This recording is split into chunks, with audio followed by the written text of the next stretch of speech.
Welcome to The Explainer. So today, we're talking about something pretty incredible, how a nation can completely reinvent itself. We're going to dive into the story of Rwanda, a country that's gone from a really tough past to becoming, honestly, a model for the future. Okay, so when you hear the word Rwanda, what's the first thing you think of? For a lot of people, it's a story that's, well, it's rooted in the past. But the Rwanda of today, it's a completely different story. We're talking about a place known as the Land of a Thousand Hills. And for good reason. It's built a reputation for being stunningly beautiful, incredibly safe, and having this huge, ambitious vision for what's next. And none of this happened by accident. It's all part of a very deliberate plan. I mean, think about it. Ranking #1 in sub-Saharan Africa for rule of law, that builds instant trust. Offering visas on arrival for every single nationality, that's a huge welcome mat to the entire world. And banning plastic bags, that's a serious statement about protecting the environment. It all adds up to a country that's intentionally setting itself apart. So that first impression you get of a modern, super organized, and genuinely welcoming place, that's really just the beginning of the story. Let's dig into how Rwanda has totally reimagined its future. So what's the secret sauce? What's at the very heart of Rwanda's appeal to the rest of the world? Well, it really kicks off with these one-of-a-kind experiences. This amazing blend of jaw-dropping nature and a really rich, vibrant culture. All right, let's start in the mist-covered mountains of Volcanoes National Park. Picture this.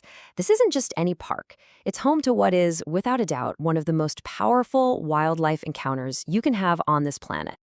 We're talking about trekking to see the magnificent and endangered mountain gorillas right there in their home. And look at this number. This just goes to show how well their whole model works. In 2023 alone, they had the highest number of gorilla visitors ever recorded. But here's the really important part. Every single one of those visits, every permit purchased, directly funds the conservation efforts to protect these incredible animals. It's tourism that actually means something. Okay, now let's journey east. The whole landscape just changes. Those lush rolling hills flatten out into these huge, wide-open savannas. This is Akagera National Park, and wow, does it have an incredible story of rebirth.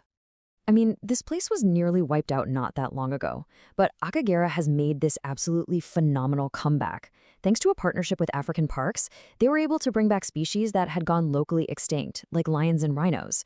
And today, it's a thriving Big Five safari destination. We're talking lions, rhinos, elephants, buffalo, and leopards. It's just a massive testament to what's possible when you're committed to restoration. So we've gone from mountains to savanna, and now we're diving into one of Africa's oldest, most ancient rainforests. This is Nyungwe National Park. It's this huge, sprawling forest, a total haven for biodiversity. You've got ancient trees, incredible waterfalls, and these views from up in the canopy that are just out of this world.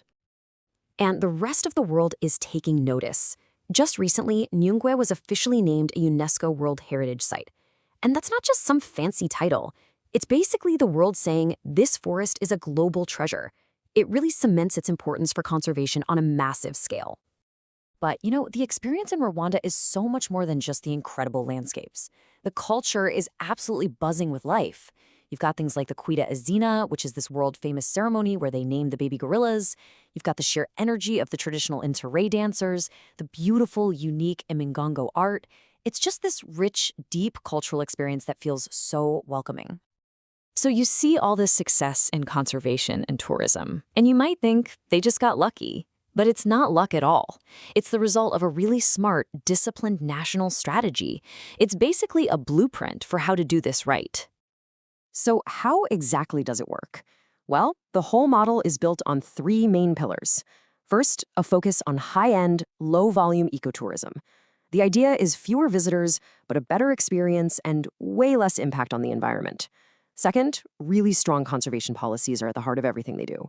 And the third piece, which is maybe the most important, is that a share of the tourism money goes directly back to the local communities.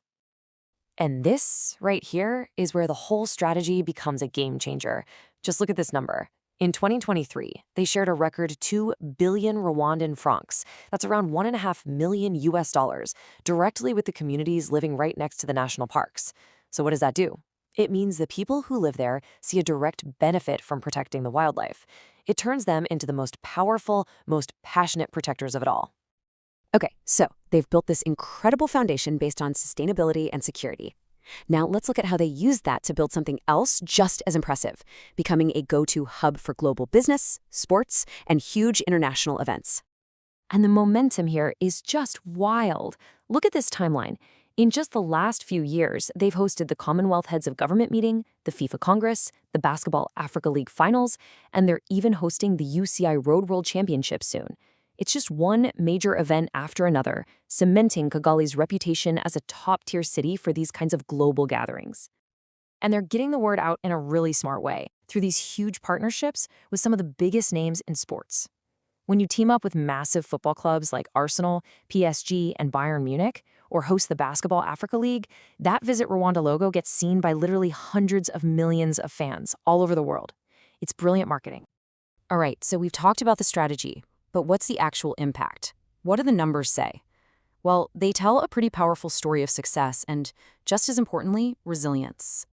I mean, the results really do speak for themselves. In 2023, tourism brought in $620 million.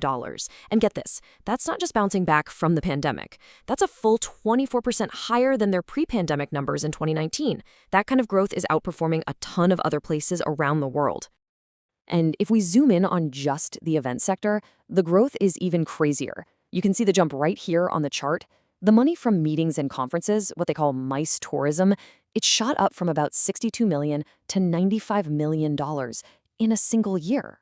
That's a 52% increase. Just staggering. And this confidence, this belief in the country, goes way beyond just tourism. In 2023, Rwanda brought in almost $2.5 billion in new investments. That's a 50% jump from the year before.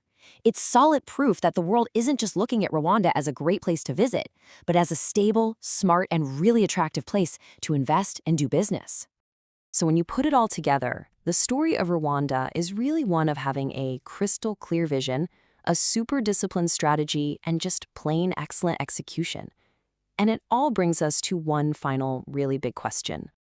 Think about it. By weaving together world-class conservation, real benefits for local communities, and smart global business, Rwanda has created this totally unique model for national development. It's a blueprint where protecting the planet and empowering people are the very things that drive prosperity. So the big question isn't just, can Rwanda keep this up? It's, could this model be the future for other countries too? A new way forward for sustainable development all around the world?